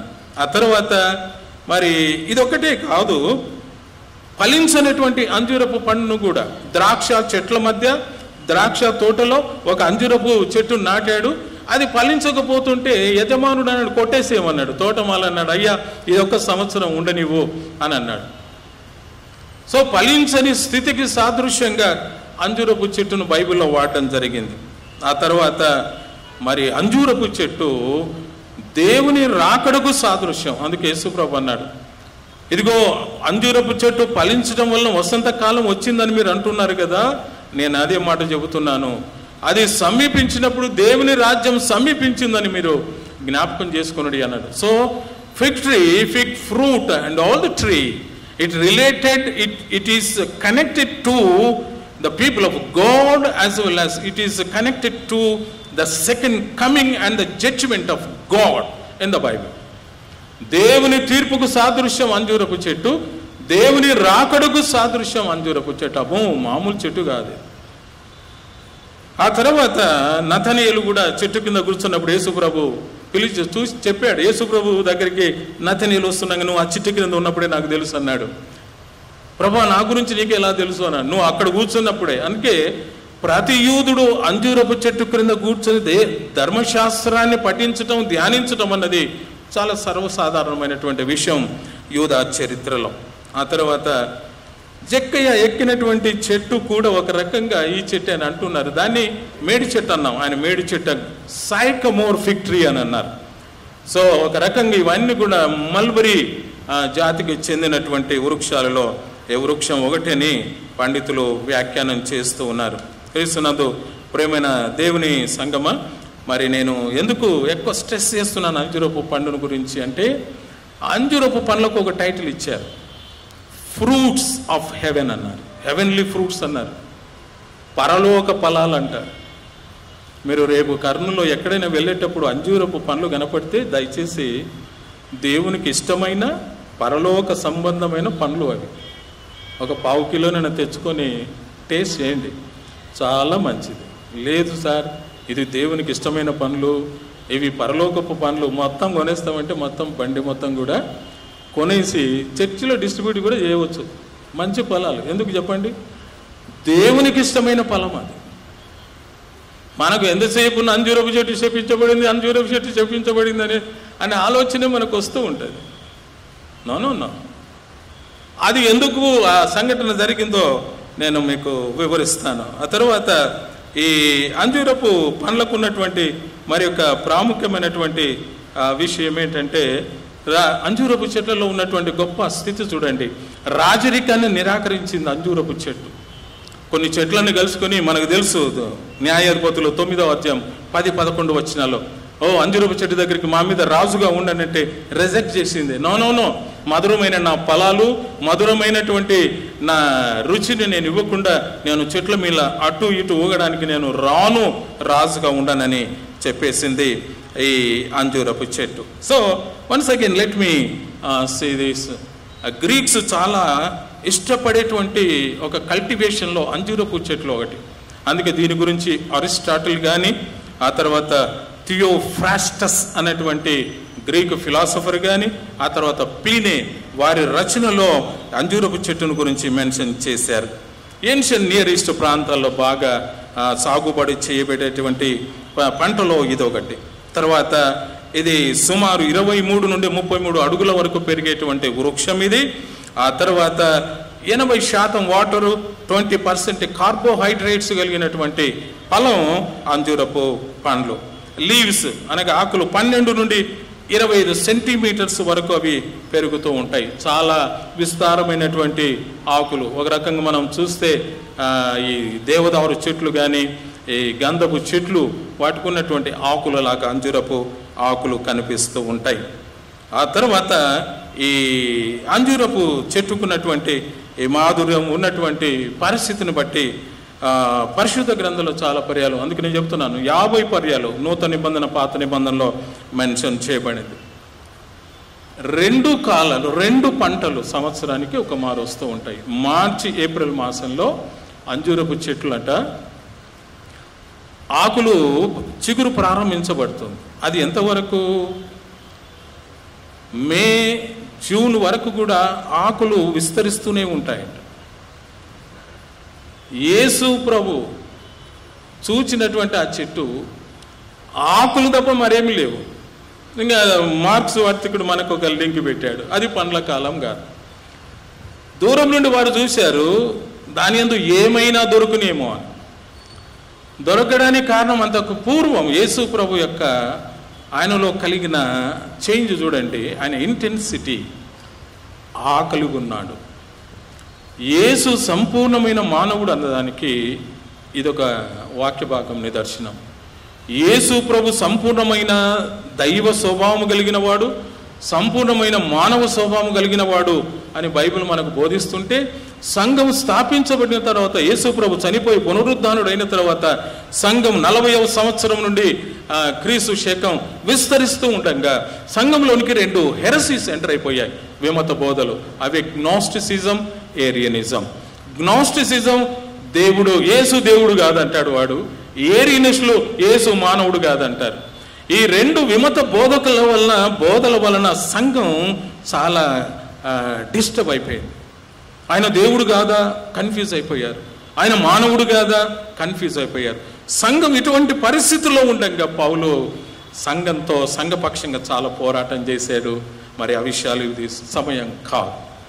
దేవుని సంఘమా, దేవుని ప్రజలారా, ఈ యెరూషలేము పట్టణంలో చాలా ఉన్నతమైన ప్రాముఖ్యమైనటువంటి స్థితిని కలిగింది ఈ అంజూరపు చెట్టు. అంత మాత్రం కాదు, దీన్ని ఏమన్నారంటే యెరూషలేం పాలస్తీనా పరిసర ప్రాంతాల్లో చాలా ఫ్రీక్వెంట్గా ఫ్రీగా పెరిగేటువంటి వృక్షాలలో అంజూరపు చెట్లు ఒకటి. ఇది పేదల చెట్టు అంటారు, అంత మాత్రం కాదు, పేదల ఫలాలు అని కూడా అంటారు. ఏ ఫలములైతే దేవునికి ఇష్టమైనవో అదే ఫలాలను చరిత్రకారులు, పాత నిబంధన పండితులు, నూతన నిబంధన పండితులు వ్యాఖ్యానిస్తూ అది పేదల ఫలములు కూడా అని అన్నారు. ఎవరైనా సరే మరి రోడ్డు మీద వెళ్ళేటప్పుడు చాలా ఫ్రీక్వెంట్గా యూదులు పెంచేటువంటి చెట్లలో ద్రాక్ష తోట ఒకటి, అంజూరపు చెట్లు ఒకటి, ఒలివ చెట్లు అవి యాజువల్గా పెరుగుతూనే ఉంటాయి. కనుక దారిపోయిన వెళ్ళేటువంటి పేదలు ప్రతి ఒక్కరు కూడా ఆ పండ్లను తీసుకుని వారు తమ ఆకలి తీర్చుకుంటూ ఉంటారు. ఆయన ఆకలి కొనని కనుక ఆ చెట్టు దగ్గరికి వెళ్ళాడు, ఏమీ దొరకలేదు. సరే మరి పండ్ల కాలం కాదు కదా, మరి అక్కడికి రాగానే మరి దాని గురించి చాలా నేను ఆయా వ్యాఖ్యానకర్తలు ఆ పుస్తకాలు సెర్చ్ చేస్తూ ఉండగా ఒక మంచి ఇంటర్ప్రిటేషన్ నాకు దొరికింది. అంజూరపు చెట్లలో కొన్ని చెట్లట చాలామంది కొంతమంది ఏమన్నారు, అసలు ఆకులున్న చెట్లను యేసుప్రభు శపించలేదు, ఆకులు పండ్లున్న చెట్లను శపించలేదు, ఒట్టి ఆకులున్న ఈ చెట్టును ఫలాలు ఉన్నవేమో అని అక్కడ ఏమి రాయబడలే. బాగా ఆలోచించండి, ఏమైనా దొరుకునేమో అని. ఆయన ఎందుకు ఎక్స్పెక్ట్ చేశాడంటే అంజూరపు చెట్లలో ఒక ప్రత్యేకత ఉంది. అంజూరపు చెట్లలోనంట ఒక రకమైనటువంటి చెట్టు ఆకుల కంటే కూడా మొట్టమొదటిగా చిన్న పిందెలు వస్తాయి, కాయల్లాగా. దానితో పాటు ఆకులు వస్తాయి, ఆకులతో పాటు పండ్లు కూడా సుమారు జూన్ మాసం వరకు ఆ ఫలాలు వస్తూ ఉంటాయంట. కొన్ని చెట్లలో ఉన్నటువంటి ఒక ప్రాముఖ్యత. మరి ప్రభు అటువంటి అంజూరపు చెట్టుని ఎక్స్పెక్ట్ చేశాడేమో. కనుక ఖచ్చితంగా ఫలాలు రాకపోయినా చెట్టు ఈ సమయంలో అట్లీస్ట్ కాయలైనా ఉంటావేమో, ఏమైనా దొరుకునేమో కాయలైనా. ఇంకా ఆకులు చాలా విస్తారంగా ఉన్నాయి కనుక అమ్మో చాలా పండ్లు ఉన్నాయేమో అని యేసు ప్రభు ఆ చెట్టు దగ్గరికి వచ్చారు, శిష్యులు కూడా వచ్చారు. చాలా శోచనీయం ఏంటంటే చెట్టు ఆకులు చాలా విస్తారంగా చాలా పచ్చగా ఉంది కానీ ఆకుల చేత ఫలములు లేవు. అందుకే యేసు ప్రభు ఇంకా ఎవడు కూడా నీ పండ్లు తినకుండా, ఒకవేళ ఈ ఆకుల తర్వాత ఒకవేళ నువ్వు ఫలాన్ని ఇస్తావేమో, ఇంకా నువ్వు భవిష్యత్తులో ఎప్పుడు కూడా నీ ఫలాలు నీ తినకుండా ఉందురుగా కానీ చెప్పేశాడు. తత్క్షణమే ఎండిపోయింది. అది నేను చెప్తున్నా జియోగ్రాఫికల్ ఎక్స్ప్లెనేషన్, భౌగోళికమైన ఎక్స్ప్లెనేషన్. అది కొన్ని అంజూరపు చెట్లు అట్లీస్ట్ కాయలైన మన ప్రాంతాల్లో మనం చూస్తూ ఉంటాం. చెట్టు మొట్టమొదటిగా పూత వస్తుంది, ఆ తర్వాత ఆకులు, ఆ తర్వాత వేప చెట్టును మనం గమనిస్తే ఈవెన్ మామిడి చెట్లు ఈ సీజన్లో ఫస్ట్ పూత, ఆ తర్వాత ఆకులు, ఆ తర్వాత చిన్న పిందెలు వస్తాయి, వాటిని మనం తినం. కానీ అంజూరపు చెట్టుకు పూసేటువంటి ఆ చిన్న కాయలు కూడా తినడానికి యోగ్యమైనటువంటి పేదలు, నేను మరి ముఖ్యంగా చెబుతూ ఉన్నాను, పేదలు తినగలిగినటువంటి కాయలు. ఎంత ఆశ్చర్యం అండి. అందుకేనేమో ఆయన పౌలు అంటాడు కదా కొరింథీ సంఘానికి రాస్తూ, ధనవంతుడైన ఆయన మనలను ధనవంతులనుగా చేయడానికి ఆయన ఏమైపోయాడు, దరిద్రుడుగా మారిపోయాడు.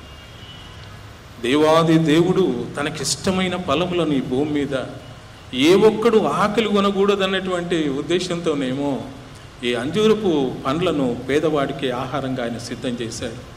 ఏంటో మరి నా ప్రభుకు స్థలం ఇవ్వని లోకం, నా ప్రభు ఆకలిని కూడా తీర్చడానికి ఒక ఫలము కూడా లేకపోవడం చాలా ఆశ్చర్యకరం. ఆయన దాహం కొంటే నీళ్లు ఇవ్వలేని లోకం ఇది, ఆయన ఆకలి కొంటే ఆహారం ఇవ్వని లోకం ఇది. చివరికి మనం ఆయనకు స్థలం ఇవ్వలేకపోయినా, ఆయనకు ఆహారం ఇవ్వలేకపోయినా, సృష్టి అయినా తనకు ఏమైనా ఇస్తుందేమో చూశాడు. కానీ ఏంటో మరి ఈ అంజూరపు చెట్టు నా ప్రభుకు ఆ పిందెలైనా చిన్న కాయలైనా ఇవ్వకపోవడం ఆశ్చర్యకరం. ఫ్రస్ట్రేషన్ ఏమండి. ఈ వేడిమి ప్రదేశంలో ఆయన ఎంతగానో ఆకలిగొన్న ప్రదేశంలో ఆ సమయంలో ఆయనకు ఆకలి తీర్చలేనటువంటి పరిస్థితి.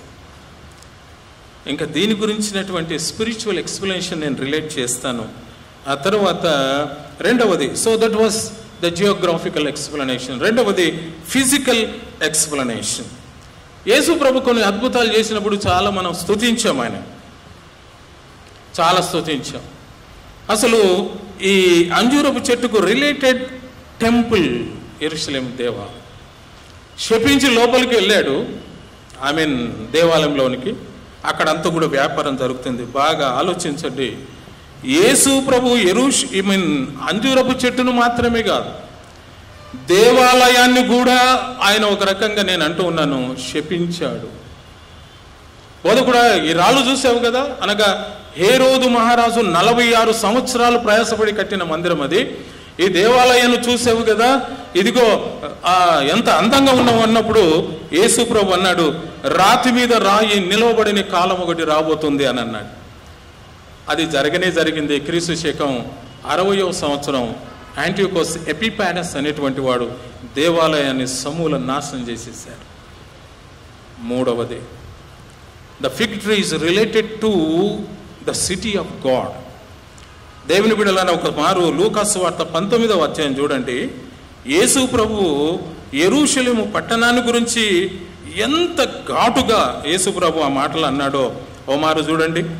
యేసు ప్రభు ఏడ్చిన సందర్భాలు 2. ఒకటి, లాజరు చనిపోయిన సమయంలో వారందరూ ఏడవటం చూసి యేసు కన్నీళ్లు విడిచెను అని. ఆ తర్వాత యేసు ప్రభు ఏడ్చిన మరి ఒక సంఘటన లూకాసు వార్త 19వ అధ్యాయము 41వ వచనం. ఆయన పట్టణమునకు సమీపించినప్పుడు దానిని చూచి దాని విషయమై ఏడ్చి, నీవును ఈ నీ దినమందైనను సమాధాన సంబంధమైన సంగతులను తెలుసుకుని నీ ఎడల నీకెంత మేలు గాని ఇప్పుడు అవి నీ కన్నులకు మరుగు చేయబడి ఉన్నవి. ప్రభువు నిన్ను దర్శించిన కాలము నీవు ఎరగకుంటివి గనక నీ శత్రువులు నీ చుట్టూ కట్టుకట్టి ముట్టడి వేసి అన్ని ప్రక్కలు నిన్ను అరికట్టి నీలోనున్న నీ పిల్లలతో కూడా నిన్ను నేల కలిపి నీలో రాతి మీద రాయి నిలిచి ఉండని అని దినములు వచ్చునని. అబ్బా, ఏం చేసిందండి పట్టణం? ఆలయం ఏం చేసిందట? అంజూరపు వృక్షం ఏం చేసిందట? ఆకలి తీర్చని చెట్టు ఒకటైతే ఆయనను ఆత్మతో సత్యముతో ఆరాధించని పెదవులతో నన్ను ఆరాధిస్తున్నారు కానీ వారి హృదయం నాకు దూరంగా ఉందని దేవాలయం గురించి ఆయన ఆలోచిస్తే పట్టణం ప్రజలు చేసిన పాపమును బట్టి దేశము పాడైపోయేను అని అన్నాడు. ఆ కొండ మీద నుంచి మరలా పట్టణాన్ని చూశాడు యేసుప్రభు, ఏడ్చాడు. యెరూషలేమా యెరూషలేమా, కోడి తన పిల్లను రేక్కల చాటును చేర్చుకున్నట్టు నేను ఎన్నో మార్లు చేర్చుకున్నాను కానీ నువ్వు రానొల్లకపోతే ఇదిగో నేను చెబుతున్నాను, ఇది సంభవించబోతూ ఉంది. ఒక ఫిగ్ ట్రీ గురించి మాత్రమే ఆలోచించవద్దండి ఈ సీజన్లో, ఈ సమయంలో. యెరూషలేం మందిరాన్ని గురించి ఆలోచించండి. దేవుని మందిరంలో ఇదిగో దేవాలయానికి ప్రాముఖ్యతనిస్తున్నాం కానీ ఆ దేవాలయం కంటే గొప్పవాడైన యేసుకు ఎంతవరకు ప్రాముఖ్యతనిస్తున్నామో అది మనం ఆలోచించాలి. పట్టణం బాగుందండి, చాలా గర్విస్తూ ఉన్నాం. ఆ పట్టణాన్ని ఇచ్చిన దేవుణ్ణి మర్చిపోతూ ఉన్నాం. ఇజ్రాయేలు, నీవు కనానులోనికి వెళ్ళిన తర్వాత జాగ్రత్త, మరి ఎదుగో నీ దేవుని మర్చిపోతావేమో, జాగ్రత్త. దేవుని సంగమ, దేవుని ప్రజలారా, ఈనాడు మనం ఒకవేళ మనకు దేవాలయం మనం చాలా సంతోషపడుతున్నాం, మంచిదే. కానీ దేవాలయమునకు అధిపతి అయిన యేసు దేవాలయంలో ఉన్నాడో లేదో ఆలోచించాలి. ఫైనల్లో దాన్ని నేను రిలేట్ చేస్తాను. పట్టణం దేవునికి లోబడి ఉందా లేదా అని ఆలోచించాలి. సో యేసుక్రీస్తు యొక్క ఫిజికల్ ఫీలింగ్ చూడండి. ఆయన భౌతిక సంబంధమైన ఒక శరీరధారిగా ఉన్నాడు, ఆకలి కొన్నాడు, దప్పికొన్నాడు, ఆయన దోణలో నిద్రపోయాడు, ఆయన కోపడ్డాడు, ఆయన బాధపడ్డాడు, ఆయాసపడ్డాడు, ఆయన ఏడ్చాడు. కనికర సంపన్నుడు ఆయన. నీ నా ఫీలింగ్స్ అన్ని ఎరిగిన వాడు ఆయన. నీ నా బాధలు, నీ నా దుఃఖం, నీ నా వేదన, నీ నా ఆకలి, నీ నా సమస్తం. అందుకే ఆయన మనలో ఒకడిగా ఎంచబడేను. ఏమండి, కల్వరి కొండ మీద సిలువలో ప్రభు వేదన పడుతుంటే దాహం వేస్తుందన్నప్పుడు చేదు చిరుకునిచ్చిన లోకం. గుడ్ ఫ్రైడే రోజు సంవత్సరానికి ఒక పర్యాయము 11 నుంచి 3 గంటల వరకు దేవుని ధ్యానించడానికి మనం ఎంత ఇబ్బంది పడతామో, మన సంఘం ఎన్ని ఫెసిలిటీస్ అరేంజ్ చేస్తుందో, మనకు ఎన్ని కూల్ డ్రింక్స్ వస్తాయో, ఎన్ని లస్సీలు వస్తాయో, ఎన్ని మజ్జిగలు వస్తాయో. ప్రభు శిలువ మీద మిట్ట మధ్యాహ్నం వేదన పడుతూ ఉంటే దాహం అడిగితే చేదు చిరకరిచ్చిన లోకం ఇది. ఆయన సంపూర్ణ మానవుడు అనడానికి అదొక నిదర్శనం. అందుకే ఈ ఫిజికల్ ఎక్స్ప్లెనేషన్లో నేను చెబుతూ ఉన్నాను, ఆయన ఆ చెట్టు దగ్గరికి రావడం ఖచ్చితంగా ఉంటాయని ప్రభు ఆశించాడు ఆయన. అది కానీ ఏమి ఇవ్వలేకపోయింది ఆ వృక్షం. దాన్ని వెంటనే ఎన్నటికి ఫలింపకపోదుగా కన్నాడు, తక్షణమే ఎండిపోయింది. And let me give spiritual explanation to this passage. ఆధ్యాత్మికమైన వివరణ. ఫిగ్ ట్రీ నేను చెబుతున్నాను కానీ it is a symbol of prosperity, peace and fruitfulness. అంత మాత్రం కాదు, it is the sign of God's judgment, second coming. ఆయన రాకడకు, ఆయన తీర్పుకు సాదృశ్యంగా ఈ అంజూరపు వృక్షం మనకు బోధిస్తుంది. అంజూరపు వృక్షం బోధిస్తుంది. దాని ద్వారా ప్రభు మనకు లెసన్ నేర్పిస్తూ ఉన్నాడు. మార్క్స్ వార్త 11వ అధ్యాయం మీరు చూడండి. ఆ సంఘటన జరిగిన తర్వాత యేసు ప్రభు విశ్వాసానికి లింక్ పెట్టాడు. మీరు విశ్వాసము గలవారై ఉంటే ఈ క్యాన్సర్ ఫిగ్ ట్రీ మనకు బోధించి ఏంటంటే దేవుని యందు విశ్వాసం కలిగి ఉండండి, ఆ తర్వాత ప్రార్థన చేయండి, ఆ తర్వాత ఇదిగో క్షమించండి అని అన్నాడు. The fig tree is related to faith, it is related to prayer, it is related to forgiveness. అంత మాత్రం కాకుండా ఫైనల్గా ఒక మాట నేను గుర్తు చేస్తూ ఉన్నాను. ఆ చెట్టును గురించి ప్రభు చెప్పిన మాట ఏంటంటే, ఈ చెట్టుకు సాదృశ్యం మనం ఉన్నాం. ఒక గుడ్డివాని యేసు ప్రభు బాగు చేసినప్పుడు ఎలా కనిపిస్తున్నారంటే మనుషులు ఎలా కనపడ్డారు అన్నాడు, చెట్ల మాదిరి కనపడుతున్నారు అయ్య గారు అన్నాడు. అంజూరపు చెట్టు ఆ స్థలంలో నీవు నేను అనుకో. ప్రభు నా దగ్గరికి వచ్చినప్పుడు నేను ఫలాలు ఇస్తూ ఉన్నాను. నన్ను చూచినప్పుడు అమ్మో చాలా బాగుందండి, చాలా అందంగా ఉన్నాడు సజీవన్, అమ్మో విశ్వాసి చాలా అందంగా ఉంది, చాలా బాగున్నారు, అమ్మో విశ్వాసుడు చాలా బాగున్నారు, చాలా పైకి బాహ్య సంబంధమైనటువంటి స్వరూపం బాగుంది, కానీ ఆయన లోపలికి ఎంటర్ అయినప్పుడు ఆయన ఉండలేకపోతూ ఉన్నాడు. కనుక 3 ప్రాముఖ్యమైన స్పిరిచువల్ ఎక్స్ప్లెనేషన్ నేను చెప్తున్నాను. నంబర్ 1, ఈ శపించబడిన ఫిగ్ ట్రీ ద్వారా ప్రభు మనకు బోధించేది ఏంటంటే మీరు ఫలించాలి. యోహాను సువార్త 15వ అధ్యాయంలో వ్రాయబడిన మాట, మీరు ఫలించాలి. ఎంతగా ఫలించాలి? బహుగా ఫలించాలి. అది ఈ ఫిగ్ ట్రీ ద్వారా ప్రభు మనకు బోధించే మరొక లెసన్ ఏంటంటే మీరు ఫలములు కలిగి ఉండాలి. ఏం ఫలాలు? అంజూర ఫలాలా, మామిడా, లేకపోతే సీతాఫల, లేక అదే ఇదా? No no no no. గలతీ పత్రికలో పౌలు భక్తుడు అన్నాడు, ఆత్మ ఫలమేమనగా, అది ఏమన్నాడు చెప్పుదాం అందరం కలిసి. ఆత్మ ఫలములు కాదు, ఆత్మ ఫలమేమనగా ప్రేమ, సంతోషం, సమాధానం, దీర్ఘశాంతం, దయాళుత్వం, మంచితనం, విశ్వాసం, సాత్వికం, ఆశ. నీవు నేను ఒక అంజూరపు చెట్టు అనుకుందాం. యేసు ప్రభు బేతనియ నుండి యెరూషలేము గుండా వెళుతూ ఉన్నాడు. మార్గ మధ్యంలో నీవు నేను ఉన్నాం. యేసు ప్రభు పరలోకం నుండి భూమి మీదకి వచ్చాడు. ఆయన మరలా పరలోకం నుండి మన దగ్గరికి వస్తూ ఉన్నాడు. వచ్చిన తర్వాత మనల్ని చూచినప్పుడు సజీవన్ ఫలించాడా? సజీవంలో ఏ ఫలాలు ఉన్నాయి? ఇదిగో ఆ తర్వాత పౌలు చెప్పినటువంటి అసూయ, ద్వేషము, ఇదిగో మత్తతులు, అల్లరితో కూడిన ఆటపాటలు, భయంకరమైన వాటన్నిటి గురించి చెప్పాడు 15 దాకా. ఈ 9 మాత్రమే ఆత్మఫలం. సంఘమ దేవుని ప్రజలారా, మన సంఘం ఒక అంజూరపు చెట్టు అనుకుందాం. ప్రభు రాకడ సమయంలో ఇదిగో మన సంఘం ఆయన చూచినప్పుడు ఏదో ఆకులు మాత్రమే ఉన్నాయా పైకి? What is our external appearance and what is our inner appearance? ఫలాలు ఉండాలి. ఇదిగో మన సంఘంలో, మన జీవితాల్లో ప్రేమ, సంతోషం, సమాధానం, దీర్ఘశాంతం, దయాళుత్వం, మంచితనం, సాత్వికం, విశ్వాసం, ఆశ, నిగ్రహం. ఆయన చూచినప్పుడు ఆయన మనల్ని ఆశీర్వదిస్తాడు. అండ్ ఫైనల్గా పరిశుద్ధత కలిగి ఉండాలి. ఆయన దేవాలయాన్ని శుద్ధి చేసి, ఇదిగో నాకు ఇంకొకటి, ఇక్కడ మనం అంజూరపు చెట్టుని అంటాం కానీ దేవాలయంలోనికి వెళ్ళినప్పుడు అసలు అక్కడ శాస్త్రులు, పరిశీలు వాళ్ళంది కొరడాలతో కొట్టాలి. యోహాను సువార్తలో ఆ మాట రాయబడి ఉంది చూడండి. యోహాను సువార్త 12, 13 నుండి 16 వచనాల్లో ఆయన తాళ్లతో కొరడాలు చేసి వేటిని వెళ్ళగొట్టాడు? అక్కడ ఉన్నటువంటి జంతువులన్నిటి వెళ్ళగొట్టాడు. నేనంటాను, ప్రభువా నువ్వు వెళ్ళగొట్టాల్సింది జంతువులను కాదు కదా, ఎవరు వెళ్ళగొట్టాలి? వ్యాపారం చేసేవారు. దీన్ని మనం ప్రశ్నించాం మనం, ఎందుకంటే అది మనకు రిలేటెడ్. అది దేవాలయంలో వ్యాపారం చేసేది వారి, కానీ ప్రభు కొరడాలు తీసుకొని జంతువులను బయటికి వెళ్ళగొట్టాడు. ఎందుకంటే మనం ఆయనంటే ఇష్టం గనక, ఆయన మనమంటే ఆయన స్వరూపం గనక, మనము ఆయన చేతి ద్వారా చేయబడ్డాం గనక, ఇంకా మనల్ని ప్రేమిస్తున్నాడు గనక.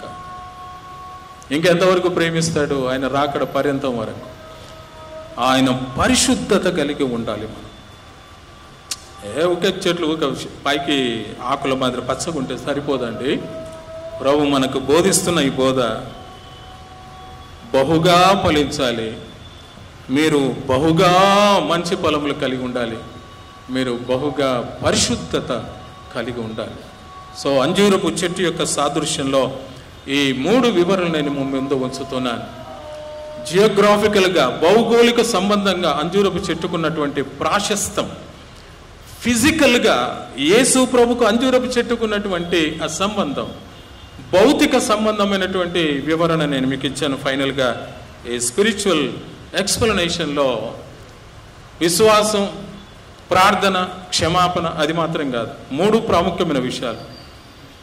ప్రభు కొరకు మనం ఫలించాలి, ప్రభు కొరకు మనం ఫలాలు ఇవ్వాలి, ప్రభు కొరకు మనం పరిశుద్ధంగా జీవించాలి. అంజూరపు చెట్టు శపించబడింది అన్న దానికంటే అంజూరపు చెట్టు నేను శపింపబడకుండా ఉండేటట్టుగా అది నాకు బోధనిచ్చింది అని మన హృదయాల్లో స్థిరపరచుకుంటే మనం ఆశీర్వదింపబడతాం. ప్రభు రాకడ సమయంలో ఎత్తబడతాం, ఆయన రాజ్యంలో ఉంటాం. అటువంటి కృప త్రియేక దేవుడు మనకు, మన సంఘానికి, దేవుని ప్రజలందరికీ సంపూర్ణంగా సమృద్ధిగా అనుగ్రహించును గాక. ప్రార్థన చేస్తాం. కృప కలిగిన తండ్రి, మీకు స్తోత్రము నాయన. సార్వత్రిక సంఘంలో ఉన్న ఈ కన్ఫ్యూజన్ను మీరు మా నుండి దూరం చేసి మీ యొక్క కేర్లో భద్రపరచండి. అంజూరపు చెట్టును గురించి మేము ధ్యానించాం ప్రభు. మేము ఫలములు లేని వారంగా మేము ఉండకుండా ఫలములు కలిగిన వారంగా, ఫలించే వారంగా, పరిశుద్ధత కలిగి ఉండే వారంగా జీవించుటకు సహాయం చేయమని యేసు నామమున ప్రార్థిస్తూ ఉన్నాము తండ్రి. ఆమేన్. Thank you sir. చక్కని వాక్యము. అంజూరపు చెట్టు అనుభవంలో నుండి మనము ఫలించే వారంగా ఉండాలి. ఫలింపు కలిగి ఉండడమే కాదు, ఆ ఫలమును ఇవ్వగలిగిన వారంగా ఉండాలి. అంతేకాదు పరిశుద్ధతను మనము సాధన చేయాలి అన్న ఆత్మీయ సత్యాన్ని దైవజనుల ద్వారా దేవుడు మనకు తెలియజేస్తున్నాడు. చక్కని వాక్యాన్ని మాకు బోధించిన దైవజనులకు సంఘపక్షాన వందనాలు తెలియజేస్తున్నాను. చెప్పబడిన వాక్య భాగం మన జీవితాల్లో ఫలించబడలాగున పురుషుల్లో నుండి ఆనందరాజు గారు మన ప్రార్థన నడిపిస్తారు. స్త్రీల నుండి శ్రీమతి షారా ఎప్సిబా ఆనందరావు గారు మనల్ని స్తుతి ప్రార్థనలో నడిపిస్తారు.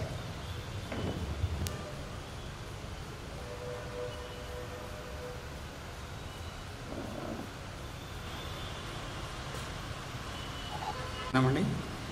మహాపరిశుద్ధుడ, పరలోకపు తండ్రి, నీ పాదాలకు వందనాలు, స్తుతులు, స్తోత్రాలు నాయన.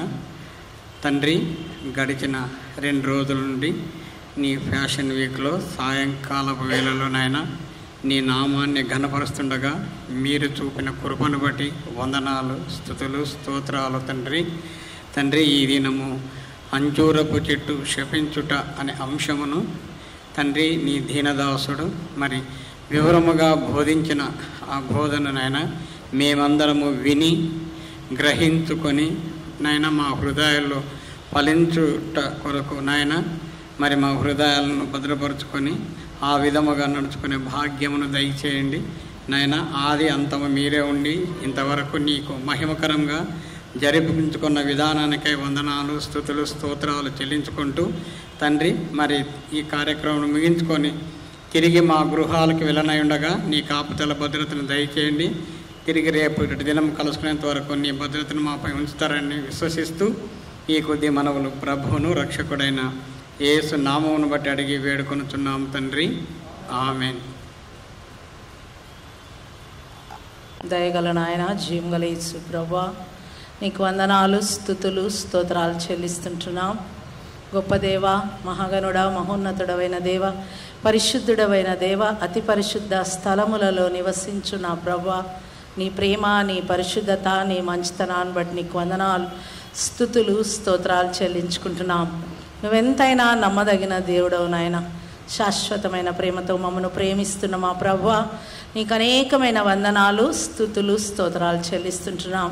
ఈ దినం ప్రభా మరి ప్యాషన్ వీక్లో 2వ రోజు మా ప్రభా మరి అంజూరపు చెట్టును శపించుట అనేటువంటి ప్రభా వాక్యాన్ని మీ దైవజనుల ద్వారా వినిపించిన విధానాన్ని బట్టి మీకు వందనాలు, స్తుతులు, స్తోత్రాలు చెల్లిస్తున్నాం.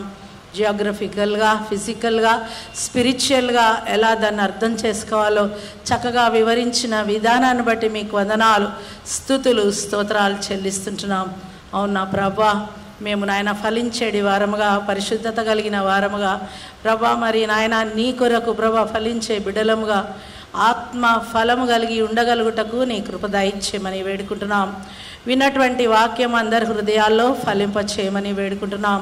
వాక్యము విని విడిచిపెట్టే వారంగా కాకుండా నాయన, వాక్యం విని ప్రభా దాన్ని అనుసరించే వారముగా మేమందరం ఉండగలుగుటకు నీ కృప దయచేయమని వేడుకుంటున్నాం. ప్రభా పాస్టర్ గారిని ఆశీర్వదించి దీవించుమని, ప్రభా నీ యొక్క మెండైన దీవెనలు కుమరించుమని, మంచి ఆరోగ్యం, బలం, శక్తిని దయచేయమని వేడుకుంటున్నాం. ప్రభా మరి వేదికను అలంకరించిన మా సంఘ కాపరి పాస్టర్ గారిని బట్టి నీకు వందనాలు, స్తుతులు, స్తోత్రాలు నాయన.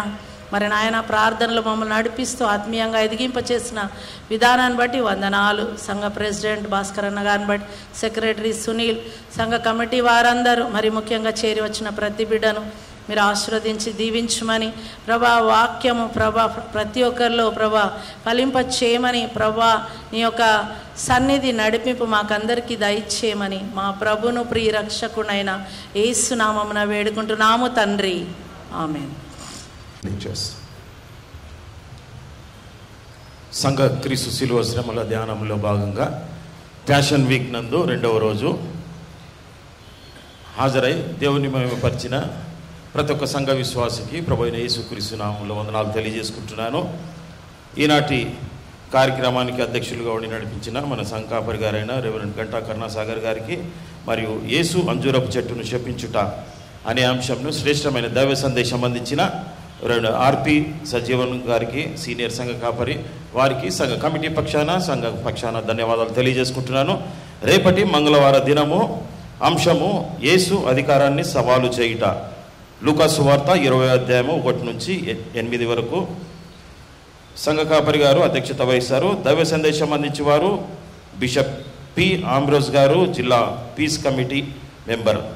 కావున సకాలంలో 7 గంటలకే హాజరు కావాల్సిందిగా ప్రభు నామంన తెలియజేసుకుంటున్నాను. ఈరోజు మజ్జిగ స్పాన్సర్ చేసిన వారు శ్రీమతి శ్రీ ఎం సూర్యబాబు గారి కుటుంబము. వారికి సంఘ కమిటీ పక్షాన ధన్యవాదాలు తెలియజేస్తూ ప్రకటన సమయం ముగిస్తుంటున్నాను. Thank you. 7 గంటలకి వచ్చి ఆరాధనలో పాల్గొనవలసిందిగా మిమ్మల్ని అందరినీ కోరుతున్నాను.